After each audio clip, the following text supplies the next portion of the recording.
عبد الرحمن بعبود والحبيب محمد بن أبو بكر بعبود والشيخ عبد الله بن عوض أبدون والأولياء 9 وجميع أهل هذه البلدة وجميع ساداتنا علويين ومن بنى وعمر هذا المسجد سابقا ولاحقا ووالدينا ووالديكم أماتنا أماتكم أمات المسلمين والمسلمات والمؤمنين والمؤمنات وأصولهم وفروعهم أن الله يعلي درجاتهم في الجنة ويكثر من مثوباتهم وضعف حسناتهم ويحفظنا بجاههم وينفعنا بهم ويعيد علينا من بركاتهم وأسرارهم وأنوارهم وعلومهم ونفحاتهم في الدين الدنيا والآخرة بسر أسرار الفاتحة.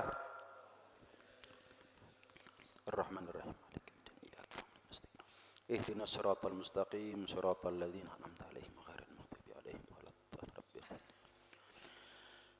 بسم الله الرحمن الرحيم الحمد لله رب العالمين وبه نستعين على أمور الدنيا والدين وأشهد أن لا إله إلا الله وحده لا شريك له شهادة ندخرها ذخيرة ليوم الدين وأشهد أن سيدنا محمدا عبده ورسوله أفضل الأنبياء وسيد المرسلين اللهم صل وسلم وبارك وكرم ومجد وعظم على سيدنا وحبيبنا وشفيعنا وقرة أعيننا ومولانا محمد وعلى آله وصحبه أجمعين ولا حول ولا قوة إلا بالله العلي العظيم أما بعد سبحانك لا علم لنا إلا ما علمتنا إنك أنت العليم الحكيم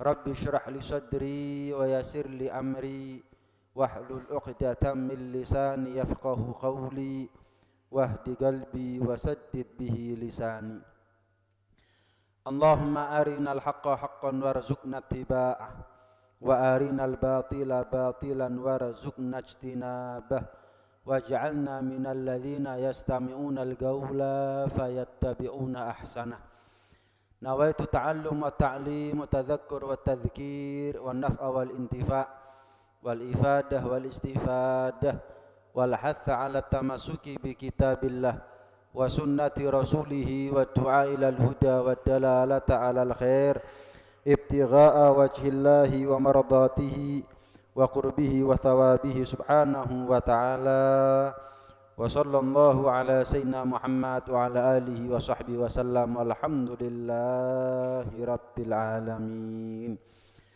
Assalamualaikum warahmatullahi wabarakatuh.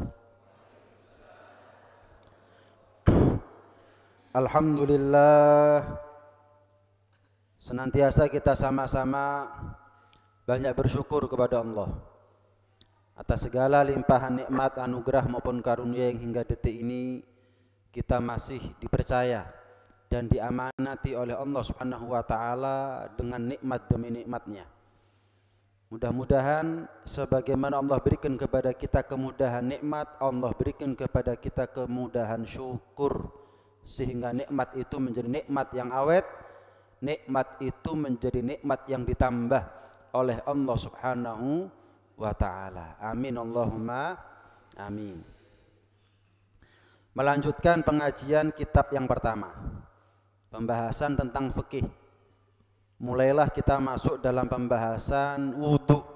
Coba adik-adik, diam. Perhatikan sini aja, iya, jangan rame. Pembahasan tentang wudu. Dalam sebuah sabdanya Rasulullah sallallahu alaihi wasallam, beliau mengatakan la yusbighu 'abdun al-wudu'a illa ghufira lahu ma taqaddama min dzambihi wa ma ta'akhkhar. Tidaklah seorang hamba menyempurnakan wudunya. Kapan wudu dikatakan sempurna? Bukan hanya yang wajib, tapi sunnah-sunnahnya pun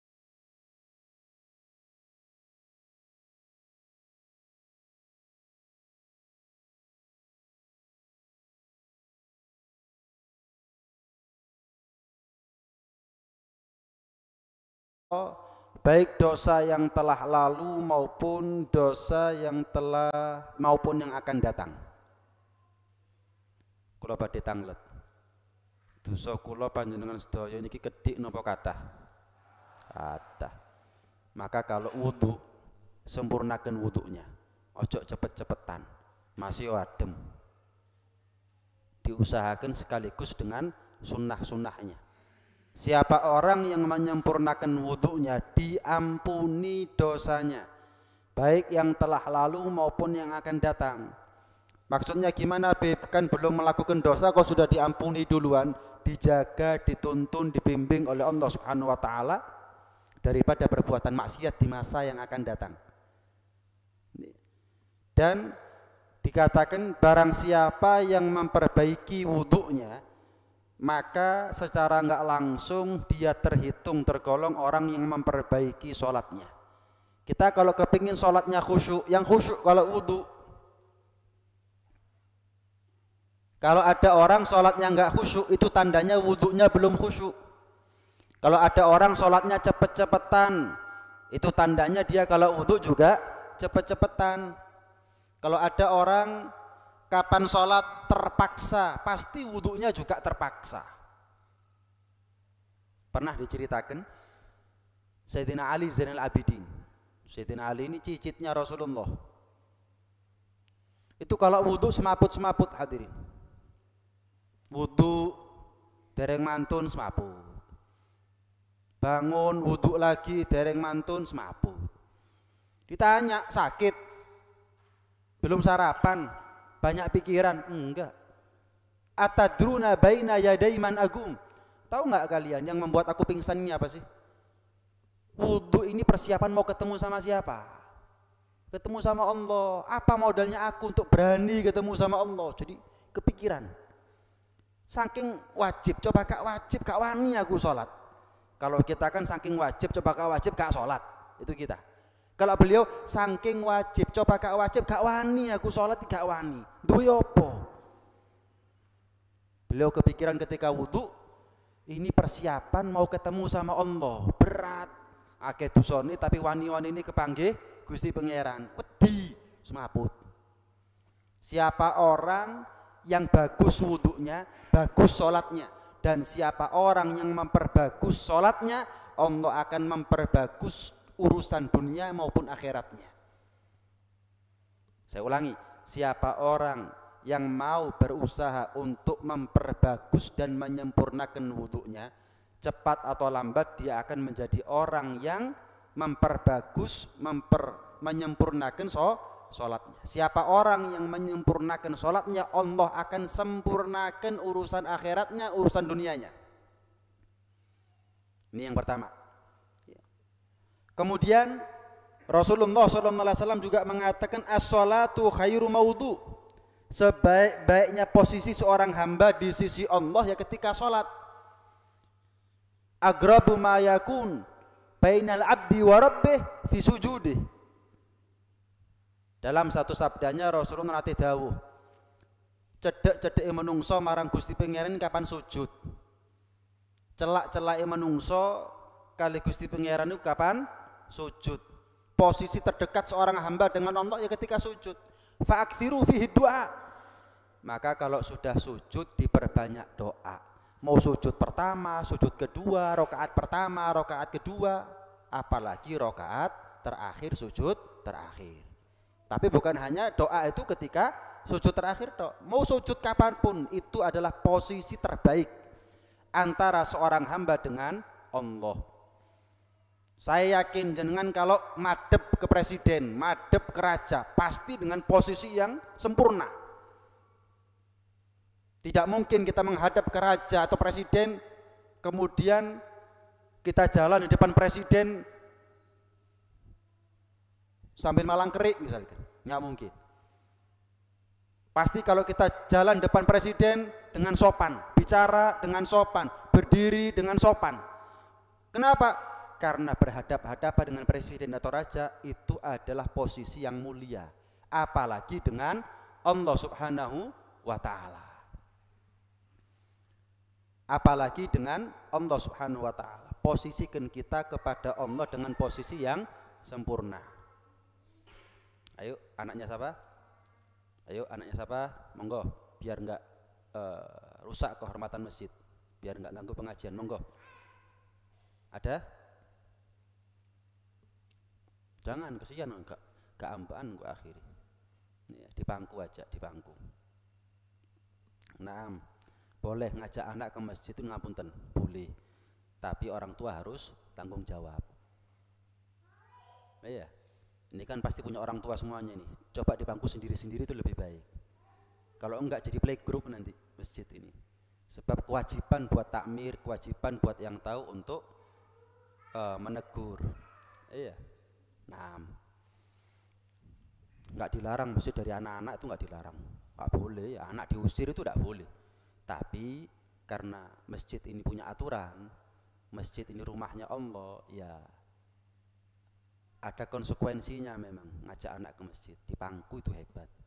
Tapi kalau dikumpulkan jadi satu, hadirin akhir balang-balangan kopiah, pelorot-pelorotan sarung, engko akhirnya siji nangis gara-gara dikeplak, disikut.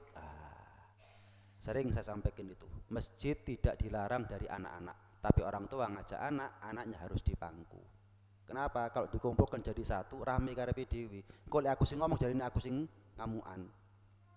Coba jenengan kalau ngajak anak ke istana presiden, gak kira dicul sok pecah kabeh. Guji-gujine istana presiden nih. Wah, jenengan pegangi, jok sampai ngerusak ngisi-ngisi ini. Ini masjid, bukan hanya istana presiden. Ini yang saya sampaikan ini hukum fikih, bukan hukumnya saya. Wajib buat kita untuk menjaga kehormatan masjid, menjaga kesucian masjid, menjaga kebersihan masjid. Nggih. Naam, ya. Salat itu sebaik-baiknya posisi. Wala yuhafidhu 'alal wudu' illa mu'min, dan tidak ada orang yang menjaga wudunya kecuali orang yang beriman. Kapan kita ini dikatakan menjaga wudu, hadirin? Batal wudu malih. Batal malih nggih wudu malih. Terus begitu. Bangun ketika tengah malam mungkin kebelet pipis, ngapunten. Iya. Gimana? Sebelum tidur wudu lagi. Ini yang dikatakan muhafadzah 'alal wudu. Menjaga wudu. Ada yang namanya tajdidul wudu, ada yang namanya muhafadzah atau mudawamah 'alal wudu. Penting ini. Karena kadang-kadang orang salah paham. Dua-duanya sunnah, muhafadzah sama tajdid, dua-duanya sunnah. Apa bedanya muhafadzah sama tajdid? Kalau muhafadzah itu batal wudu maneh, ya wudu maneh, terus begitu. Kalau yang namanya tajdid, saya punya wudu maghrib, sholat, sampai masuk waktu isya saya nggak batal wudunya, kan langsung sholat boleh itu ya? Oh nggak batal kok, tapi sunnahnya wudu maneh. 5 kali sholat, 5 kali wudu. Itu namanya tajdid. Kalau muhafadzah, jogo wudu, batal wudu maneh. Walhasil, orang yang meninggal dalam keadaan punya wudu, yang menjemput ruhnya adalah malaikat Jibril. Sehingga yang namanya Mungkar Nakir, yang namanya Israil, itu sudah nggak berani ngutik-ngutik ruhnya orang yang dijemput oleh malaikat Jibril. Kenapa? Karena Jibril ini panglimanya para malaikat. Sehingga kalau sudah datang Jibril, Israil kutuk, Mungkar Nakir kutuk. Kenapa? Perlu-perlunya Allah perintah Jibril untuk menjemput rohnya orang yang meninggal dalam keadaan punya wudu. Kadang-kadang orang kepingin sakti. Saya kasih amalan kalau kepingin sakti. Godhong iso dadi emas, banyu iso dadi susu. Purun apa mboten jenengan? Nggih, kula nggih purun iki. Jelas ya? Pripun Bib amalane Bib? Jenengan setahun batal wudu maneh. Jok bolong pisan Pak, pisan blas. Kapan bolong pisan absen ngulang teko 0. Setahun. Ini amalan dari mana Bib? Ada ceritanya. ada seorang santri datang kepada Al-Imam Abul Hasan Asy-Syadzili. Al-Imam Abul Hasan Asy-Syadzili ini ulama wali, soleh luar biasa. Oh ya, datang kepada beliau, kepingin sakti, kepingin yang namanya batu emas. Waduh, coba deh Ponco Kusumo wong model kok ngene utangku lunas sih bisa. Iya, air, susu. Waduh, jelas ya. Datang kepada Al-Imam Abul Hasan Asy-Syadzili. Maka Al-Imam Abul Hasan Asy-Syadzili, iya, sanes dukun, ini dukun lak gorowana. Makanya dukun dibilang orang pinter. Kenapa? Karena yang datang dukun itu dibilang orang pinter. Karena yang datang orang jenengan piambak lho nggih. Gak melok-melok lho aku ya. Santet karo aku wis. Iya. Menggandakan uang awake dhewe sik melarat kok gandakno uang iki apa ceritane? Awake dhewe dukune dhewe kadang-kadang sik melarat kok iso nyogehno uang iki pripun? Piye? Makanya yang datang itu nggak sempurna akalnya. Walhasil, yai saya ini mau belajar kesaktian. Ya apa carane sing jenenge watu iso dadi emas, banyu iso dadi susu, godhong iso dadi duit. Oh, gampang. Tirose Al-Imam Abul Hasan Asy-Syadzili. Pripun yai? Setahun ojo sampai bolong pisan. Napa niku yai? Batal wudu maneh, batal wudu maneh. Wis, oh siap. Pikirnya gampang, batal wudu. Ya salat, mosok wudu tok gak salat. Ya salat. Ya, kita ini kan salat, cuma lek batal ya batal lah ngono. Ini ndak salat, kapan batal wudu lagi. Setahun gak gampang hadirin. Gak gampang. Apa meneh lek wis bulan Juli Agustus ini adem-ademi Malang hari ini. Iya, tangi jam 2, jam 3 bengi. Sing biasanya teko jeding langsung kerukupan kemul wudu dhisik. Aduh, adem. Setahun. Udah. Singkat cerita pas persis tahun. Orang dulu nggak punya sanyo, nimba sumur. Subhanallah, nimba itu yang keluar bukan air. Yang ditimba yang keluar adalah emas intan permata. Lek wong poncoku semua sukin dadak moran. Ini enggak, sama orang ini dikembalikan lagi. Emas intan permata sak timbo dibalekno. Coba ditimba lagi, tetap emas intan permata. Sampai 3 kali kembalikan. Gak dijokok siji bloko. Sampai tanya kepada Al-Imam Abul Hasan Asy-Syadzili, cerita, ngapunten yai, tadi malam saya ini nimba sumur mau sholat. Lah kok yang keluar bukan air tapi intan permata. Tanya kiai ini, ping piro? Ping 3 yai. Mbok apakno? Tak gua kabeh. Saiki muridku temenan kon. Coba bawa jokok siji ya, ilang saktimu. Jadi syaratnya orang sakti 2. Ojo bingung sugih. Iya, masih iso sugih, tapi gak bingung sugih. Yang kedua adalah jaga wudhu selama setahun. Rasulullah pernah didatangi Jibril. Ya Rasulullah, kalau engkau mau setiap engkau lihat gunung jadi emas. Rasulullah mau. Kalau mau bisa. Tapi Rasulullah memilih untuk tidak. Yang penting surga, bukan yang penting gunung jadi emas. Jelas bukan kelasnya orang Poncokusumo hadirin. Saya kepingin sugih kabeh soalnya. Makanya gak sakti.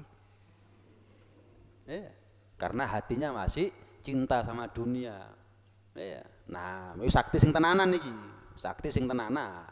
Dadi duit temenan, dadi susu temenan, kudu sulapan. Betul-betul sakti, diwalik temenan. Tapi karena hatinya benci sama dunia, yang namanya timba isinya emas, intan, permata dikembalikan semuanya. Untung mbok balekno. Gak mbok balekno kon kudu muridku, ya kon ilang saktimu. Selama kamu tetap berpegang teguh dengan ajaranku, selamanya kamu sakti dan selamanya kamu muridku. Tapi kapan kamu cinta sama dunia, kamu bukan muridku. Masih kon iso ngerubah watu dadi emas, Jok. Aku ya iso tapi aku gak. Gambarannya begitu alin. Senantiasa menjaga yang namanya yang namanya wudu. Dikatakan al-wudu silahul mu'min wa mata kana silah hadiran lam yatajasar al-adu ala dunuwi minka. Wudu itu senjatanya orang yang beriman. Selagi kita punya wudu, maka yang namanya musuh itu nggak bisa mendekat dan membahayakan kita. Nabi Musa itu pernah ditegur oleh Allah. Musa, wudu kapan awakmu gak wudu? Lek ono opo-opo ambek awakmu ojo nyalahno aku, salahno awakmu dhewe. Jenengan kalau kepingin selamat, jenengan kalau kepingin sehat, jenengan kalau kepingin sembuh, jenengan kalau kepingin panjang umur, sing gelek wudu, batal wudu maneh, batal wudu maneh. Ini pernah diceritakan di zaman Sayyidina Umar bin Khattab radhiyallahu ta'ala anhu wa radha. Sayyidina Umar sebagai khalifah saat itu mengutus satu orang daripada sahabat-sahabatnya Rasulullah SAW untuk pergi ke Mesir. Ketika sampai ada di Mesir, ya, beliau mendengar, utusan Sayyidina Umar mendengar di Mesir ini ada ahli kitab Taurat, Zabur dan Injil, tapi yang masih asli di zaman itu. Kalau sekarang nggak ada. Karena ingin penasaran sama ilmunya, maka utusan Sayyidina Umar pergi ke rumah ahlul kitab tadi itu. Ditunggu lama, nggak dibuka-buka pintunya. Sampai lama baru dibuka. Setelah dibuka, tanya-tanya ini. Menakjubkan jawaban-jawaban daripada ahlul kitab tadi itu. Orang yang ngerti Taurat, Zabur, Injil tapi yang masih aslinya. Hebat. Cuman aku mau tanya, saya ketuk pintu sudah lama kok nggak dibuka-buka, kenapa? Kok suwemen? Dikatakan, aku ketika melihat penampilannya kamu, perawakannya kamu, tegap, gagah, aku khawatir kamu ini utusannya raja. Kalau sudah raja ngirim utusan datang ke rumah rakyat, ada apa ini? Karena saya takut, saya ambil wudu. Lu kok wudu? Wedi kok wudu? Dikatakan karena Allah pernah menegur Nabi Musa. Musa, kalau sampai terjadi apa-apa sama kamu dalam keadaan kamu nggak punya wudu, jangan salahkan siapa-siapa kecuali salahkan dirimu sendiri. Makanya kalau batal wudu Musa, batal mana ya wudu maneh Musa. Karena aku takut kamu utusannya raja. Maka kami seluruh rumah memerintahkan untuk wudu semuanya. Wudu kabeh. Lek ono apa-apa insyaallah selamat. Karena kita punya wudu. Orang yang berada dalam keadaan wudu, dia ibarat orang perang bawa senjata. Dia dalam lindungannya Allah subhanahu wa ta'ala. Kemudian Rasulullah sallallahu alaihi wa ala alihi wasallam juga pernah bersabda, "Man tawadda'a fa ahsanal wudu." Barang siapa yang berwudu dan memperbagus, menyempurnakan wudunya, kharajat khotoyahu min jasadih. Maka seluruh dosa-dosanya luntur dari jasad-jasadnya.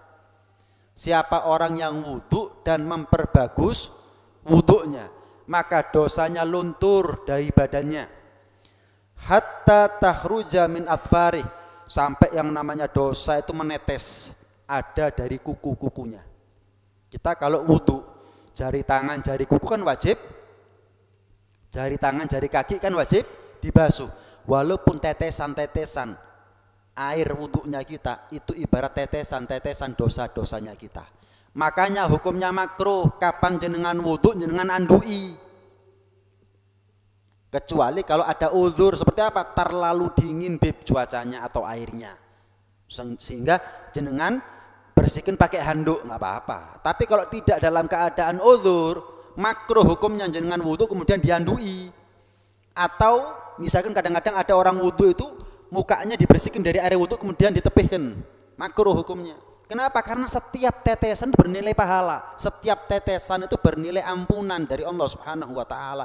Biarkan netes. Di sepuro sampai Gusti Pangeran kok malah dicepet-cepet diandui, digaring-garing jarno. Semakin banyak tetesannya, semakin banyak dosa yang diampuni oleh Allah Subhanahu wa taala. Makanya dalam mazhab Hanafi, Al-Imam Abu Hanifah berpendapat bahwa air bekas wudu itu najis. Air bekas wudu najis. Kula panjenengan sedaya niki mazhabe napa? Syafi'i. Imam Syafi'i tidak berpendapat air wudu itu najis, cuman mustakmal. Nanti kita bahas. Mustakmal. Air bekas wudu mustakmal, tapi suci, tapi tidak mensucikan. Tapi kalau dalam mazhab Hanafi, air bekas wudu najis. Kenapa? Air ketika kecampur sama dosa itu najis. Berat hadirin. Sampai pernah diceritakan Al-Imam Abu Hanifah itu mata batinnya peka, bisa melihat apa yang tidak bisa dilihat oleh mata kepala. Ada anak muda wudu, tahu-tahu dideketi sama Imam Abu Hanifah. Ambek wong tua cok mokong-mokong, ambek wong tua cok angel-angel kandhanane, sing bakti, sing khidmat ambek wong tua. Kaget anak muda ini. Jenengan siapa? Aku Nu'man bin Thabit. Nama aslinya Al-Imam Abu Hanifah itu Nu'man bin Thabit. Aku Nu'man bin Thabit. Ngapunten Yai, ngapunten Imam, jenengan kok semerap lek kula niki tiyang nggih lare sing mokong kali tiyang sepai. Ketok tekok tetesan-tetesan air wudumu, banyu wudumu, ketok dosamu. Karena mata batinnya peka, tahu dosanya orang. Kalau dalam ilmu tasawuf itu disebut dengan kasyaf. Durung ngomong wis ero isi atine. Enggak pakai sambat, sudah tahu apa yang menjadi isi hatinya. Ya. Sehingga dari situ Al-Imam Abu Hanifah berpendapat bahwa yang namanya air wudu itu hukumnya adalah najis. Air bekas wudu hukumnya adalah najis. Karena air itu mengandung dosa dan dosa itu najis. Nah, pun lanjut ke kitab yang kedua. Dikatakan oleh Al-Imam Al-Ghazali, sudah menjadi kesepakatan muslimin para ulama bahwa tidak boleh buat kita beramal sebelum tahu ilmunya. Saya mau tanya, jenengan belajar baru sholat apa sholat tanpa belajar? Belajar baru sholat. Ada jenengan sholat dhisik gak tahu belajar? Ada. Jenengan dulu bisa wudu tanpa belajar apa dengan belajar? Dengan belajar. Ya. Maka sepatutnya buat kita amal ibadah apapun jangan sampai kita ngelancangi amal tapi nggak ngerti ilmunya.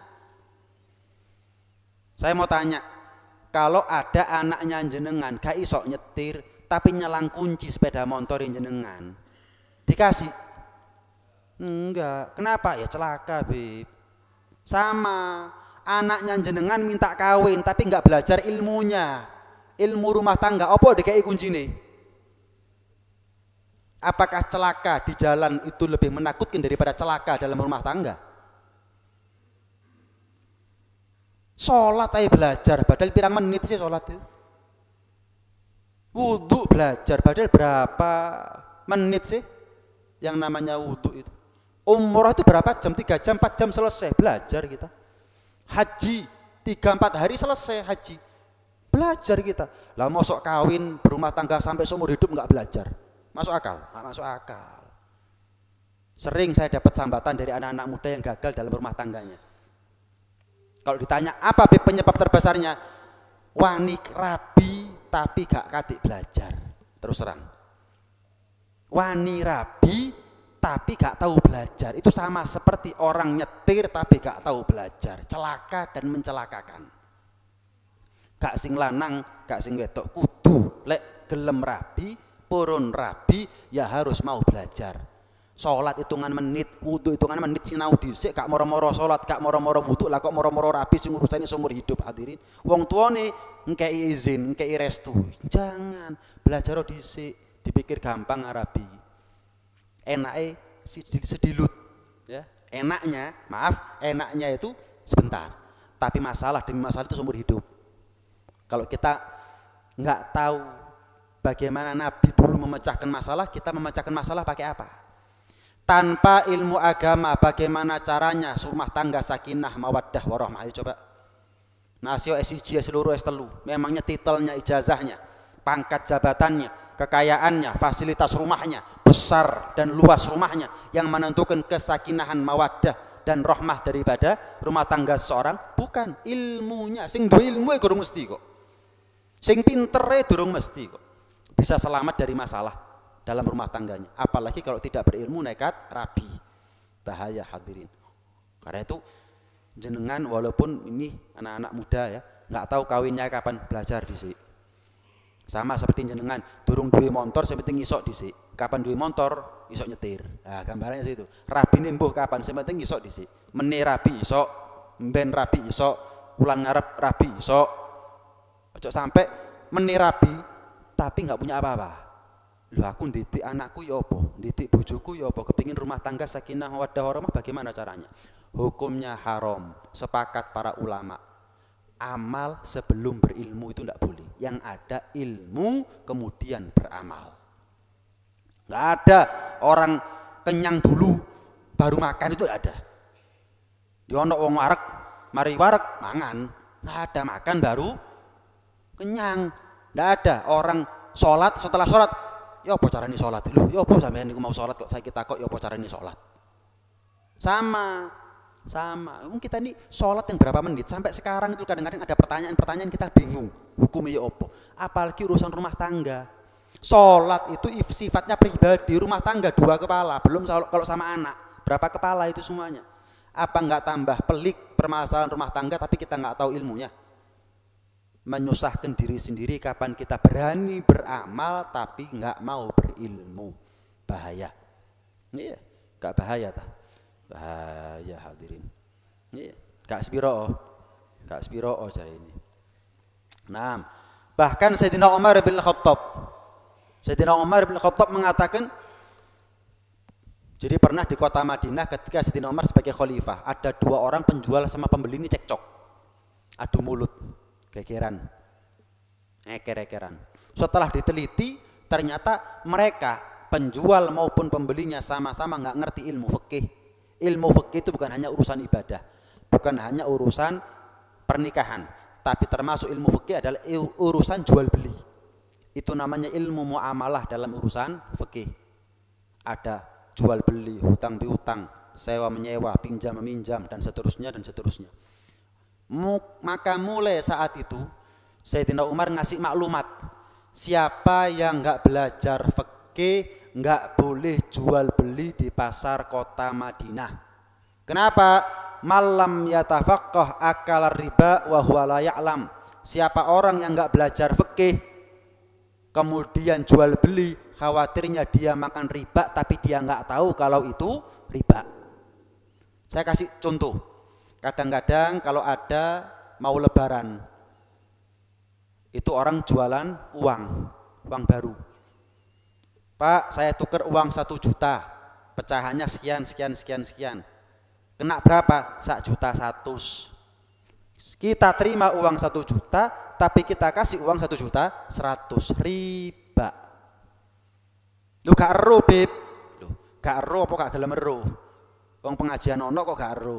Ulama kathah tapi kok gak ero. Beda hadirin antara orang nggak tahu sama nggak mau tahu itu beda. Oh, masjid ono tapi gak teko iku jenenge kudu gak ero, gak gelem ero. Gak gelem pinter. Ustaz ono tapi kok ngomong gak ero. Itu namanya bukan nggak tahu tapi nggak mau tahu. Makanan ada tapi kok lapar, bukan karena dia nggak punya makanan tapi dia nggak mau makan. Beda. Hati-hati. Terus caranya gimana, Beb? 1 juta kita terima, 1 juta kita kasih, keluarkan lagi uang 100.000 untuk komisi. 2 akad yang terpisah. Bukan 1 juta kita terima langsung kita kasih 1.100.000. Riba hadirin. Sama seperti orang itu utang 500 balik 600. Sama seperti itu, nggak boleh hukumnya. Riba ini hukum. Ini hukum. Inilah pentingnya kita hadir pengajian.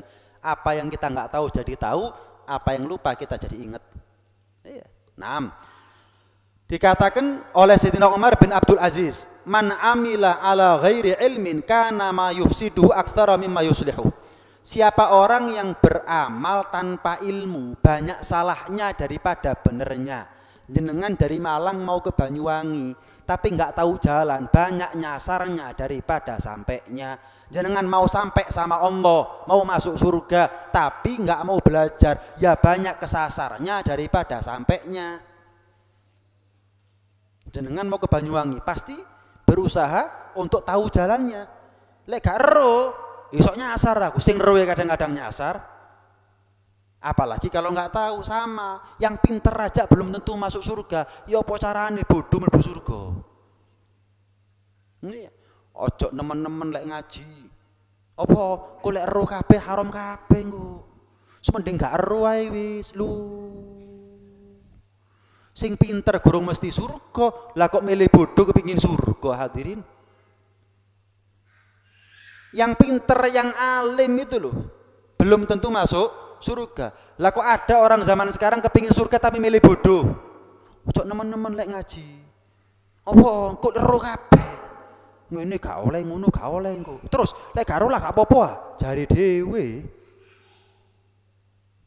Enggak begitu. Yang tahu aja belum tentu agama yang mana yang menjadikan kebodohan adalah jalan keselamatan hadirin. Tuhan yang mana yang menjadikan jalan antara dia dengan surga adalah semakin bodoh semakin selamat? Nggak ada. Apalagi Islam, apalagi Allah, nggak ada. Belajar itu adalah kebutuhan mutlak. Yuk apa belajar guru mesti surga. Lah apa sampean kerja guru mesti sugih kok. Sing kerja guru mesti sugih ndani yo gak kerja. Sing belajar gurung mesti surga, apa meneh gak belajar. Sing pinter gurung mesti surga, apa meneh milih gak pinter. Kepingin surga ya apa ceritane? Apa enggak dolim Allah? Sing bodoh mlebu surga, sing pinter mlebu neraka. Nah, masuk akal hadirin. Buat apa sholat? Sholat itu belum tentu surga. Saya mau tanya, lah kamu kerja? Kerja. Apakah kerja itu jamin kaya? Enggak. Lah apa kerja? Oh yo. Sing kerja karo mesti sugih, Beb. Pemene gak kerja, jawabane. Urusan dunya kadang-kadang wong pinter hadirin. Buat apa sholat? Sholat belum tentu surga. Sholat itu memperbesar kemungkinan surga, meminimalisir resiko neraka. Kerja itu memperbesar kemungkinan sukses, meminimalisir kerugian. Selesai. Takdir urusannya Allah, bukan ranahnya kita. Lawang kapasitasnya manusia itu cuma usaha, ikhtiar, upaya kok. Nggak lebih daripada itu kok. Belajar. Kalau nggak belajar, akhirnya salah kaprah ibadahnya kita, salah kaprah. Banyak. Ya, contohnya terlalu banyak. Saya tambahi sedikit. Ya. Dikatakan oleh sebagian ulama, sekalipun manusia itu ibadah kepada Allah seperti ibadahnya malaikat. Seperti ibadahnya malaikat. Gak tahu kesel ibadah, gak tahu ngantuk ibadah, gak tahu remek ibadah. Ibadah tok, tapi ibadahnya dia tanpa ilmu, maka kana minal khosirin, tetap dia tergolong orang yang merugi. Tetap dia termasuk orang yang merugi. Kenapa? Ibadah itu bukan hanya sekedar ibadah, tapi ibadah itu harus pakai pondasi. Pondasinya ibadah itu adalah ilmu. Ibadah mempengok koyok malaikat, tapi lek salah kabeh yo salah. Al-ilm bila amal junun. Ilmu tanpa amal kegilaan. Al-amal bila ilmin layakun. Tapi amal tanpa ilmu yo gak dadi. Ilmu itu butuh sama amal, tapi ingat amal itu juga butuh sama ilmu. Saya mau tanya, kalau ada uang, ya, tapi karena proses cetaknya tidak sempurna, satu sisi sempurna, utuh, bagus cetakannya, cuman yang satu sisi masih putih, polos, kira-kira uang ini laku? Nggak laku. Sama, amal tanpa ilmu, ilmu tanpa amal, itu nggak sempurna. Maka ilmu tanpa amal, amal tanpa ilmu tidak akan diterima oleh Allah Subhanahu wa Ta'ala. Ilmu tanpa amal nggak manfaat. Duwe obat gak diombe gak manfaat. Duwe sepeda motor gak digawe gak manfaat. Ada makanan tapi gak dimakan, itu namanya gak manfaat. Tapi harus dimakan, diminum obatnya dan dikendarai. Sama, punya ilmu nggak diamalkan, nggak manfaat ilmunya, diamalno baru manfaat. Tapi ingat, bukan hanya ilmu yang butuh amal, tapi amal juga butuh ilmu. Sama-sama butuh itu semuanya. Sampai pernah diceritakan, ada seorang pemuda milih nggak mau kawin. Kenapa? Fokus ibadah sama Allah. Sampai satu orang tanya, ngapunten mas, lek sampai nggak gelem rabi, hanya karena alasan fokus ibadah sama Allah. Ngapunten, sampai lak menungso kudu malaikat, duwe nafsu. Yo lek malaikat gak duwe nafsu. Sampean lek birahi ya opo? Maaf kalau jenengan syahwat ini pelampiasannya, pelariannya kemana kalau nggak kawin? Dikatakan apa? Saya kalau punya hajat, ya, melampiaskan nafsu, yang saya datangi adalah keledainya saya, anaknya kuda. Bingung sing takok, maksudmu ya apa? Lah timbang saya ngopeni anake wong lak mending ngopeni jaran. Murah, mati yo gak bingung, iso golek jaran liyane. Tapi kalau kamu syahwat, kalau saya mendatangi kuda, ngumpuli kuda, nggak bakal punya anak. Jadi saya tetap bisa fokus ibadah sama Allah. Tapi kalau saya mendatangi istri, seorang perempuan, kalau punya anak, akhirnya gara-gara anak, kurang fokus ibadah sama Allah nanti. Loh ya apa sih? Kamu nggak tahu tak? Hukumnya mendatangi binatang itu apa? Ngumpuli binatang itu apa? Yo gak popo. Loh kok gak popo? Diajak, elok nang kiai, diceritakan semuanya, nangis ini anak muda. Kenapa? Ibadah tapi nggak pakai ilmu. Bayangkan, dipikir mendatangi binatang itu nggak apa-apa. Zina, aku lah ambek menungso, lah ambek kewan gak zina. Zina. Maaf, pakai tangannya dia sendiri aja zina, kok pakai kemaluannya binatang gak zina. Zina. Waliyadzubillah min dzalik. Kaget, dipikir gak apa-apa. Kenapa? Ibadahnya mempeng, tapi ilmunya nol, nggak ngerti. Ilmunya nol dan dia nggak ngerti. Terakhir, iya. Terakhir ping piro iku mawisan. Diceritakan ada seorang pemuda. Wah, penampilannya seperti ulama hadirin. Mentang-mentang mondok moro nggawe imamah. Oh iya, nggawe surban, nggawe jubah, tungketan. Sik enom padahal. Masuk satu kampung. Di kampung itu ada orang meninggal tapi belum dimandikan. Bingung keluarganya, sopo sing ngedusi. Sampai masuk anak muda ke kampung tersebut. Alhamdulillah, Mas, jenengan datang di waktu yang tepat. Lu wonten napa? Niki lho, dulur kula, rencang kula, tanggi kula sedo. Enggak ada yang bisa mandikan. Lah kok tepak model sampean ngene iki ulama jelas. Lihat atasnya ngedusi mayit ya gampang, bingung. Wong ini cuman penampilan hadirin. Lah wong ini cuman topeng. Dibilang ulama, waduh, kate ngaku kudu iki nek penampilan tok lah izin. Nggih pun dimandikan itu jenazah. Dengan syarat saya tok yang mandikan, yang lain enggak usah ikut-ikut. Wedi ketemon soalnya. Wis, aku tok ambek mayit. Gelagapan sing arek enom iku mau. Wong pura-pura saking kepingin dihormati sama orang, gawe imamah, gawe surban, gawe kepingin dilem. Akhirnya terjebak dengan tipuannya dia sendiri. Terjebak dengan kemunafikannya dia sendiri. Yang namanya jenazah itu dimandikan, orang dulu kalau mandikan jenazah itu di bawahnya air itu langsung ngalir.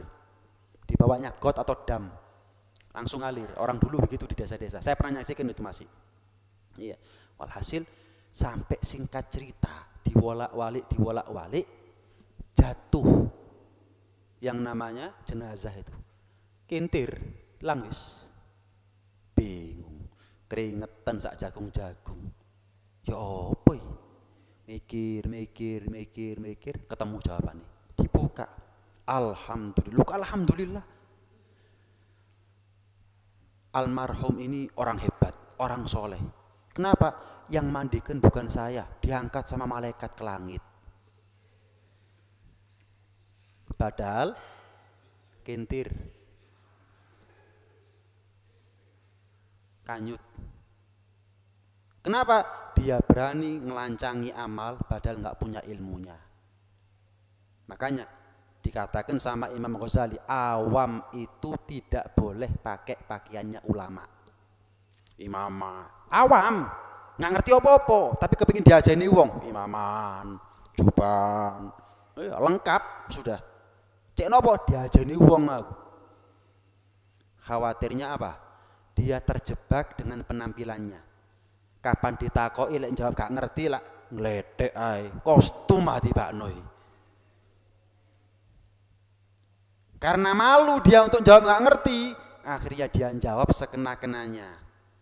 Sak keneke wis jawabe. Sing penting tetap diajeni wong. Koyok-koyok jawabane bener padahal suwalah kabeh. Makanya kata Imam Ghazali nggak boleh awam pakai pakaiannya ulama, itu nggak boleh. Imaman, jubahan, pakai surban, ya tungketan, itu bahaya. Ngapunten, kalau jenengan punya acara, ya, ada yang di panggung, jangan dianggap semua yang di panggung ini ulama, hadirin, masih surbanan. Ulama itu yang berilmu. Terus moro imaman ulama, belum tentu. Ada kategorinya siapa orang dikatakan ulama. Ulama itu ya harus berilmu, ditanya bisa jawab, walaupun kadang-kadang ada pertanyaan yang tidak bisa dijawab, tapi secara umum dia bisa jawab, itu ulama. Nah, orang ini sekarang masalahnya sibuk mencari penilaian manusia sehingga dia sibuk untuk menjaga penampilannya tok. Hati-hati, banyak ya, banyak hadirin, banyak zaman sekarang ini orang yang terjebak dengan penampilannya dia sendiri. Akhirnya dia ditanya gak iso jawab, diisin jawab sak kenek-keneke wis. Mbo wis dosa, buka dosa, salah, mbo bener karo wis. Kenapa? Sing penting tetap aku dianggap ulama. Waliyadzubillah min dzalik. Intinya yang pertama, kalau jenengan batal wudu omaneh. Yang kedua, kalau wudu jangan hanya yang wajib-wajibnya tok, sak sunnah-sunnahnya apa saja, panjang pembahasannya masih. Ya, panjang masih pembahasannya. Kemudian ya, sebelum beramal pastikan amal yang jenengan lakukan itu ada ilmunya. Ojo nekat ngelancangi amal saat durung nduwe ilmune. Sebagaimana orang nggak berani nekat nyetir kalau nggak bisa nyetir. Ini hadirin, hadirat sekalian rahmati oleh Allah Subhanahu wa taala, apa yang bisa saya sampaikan pada pertemuan malam hari ini mudah-mudahan jadi ilmu yang manfaat, ilmu yang barokah, zahir batin dunia sampai ada di akhirat. Amin ya rabbal alamin. Monggo kalau ada pertanyaan, bebas pertanyaannya sesuai dengan pembahasan atau di luar pembahasan juga boleh. Kalau memang ada 1-2 pertanyaan juga boleh. Nggih, monggo.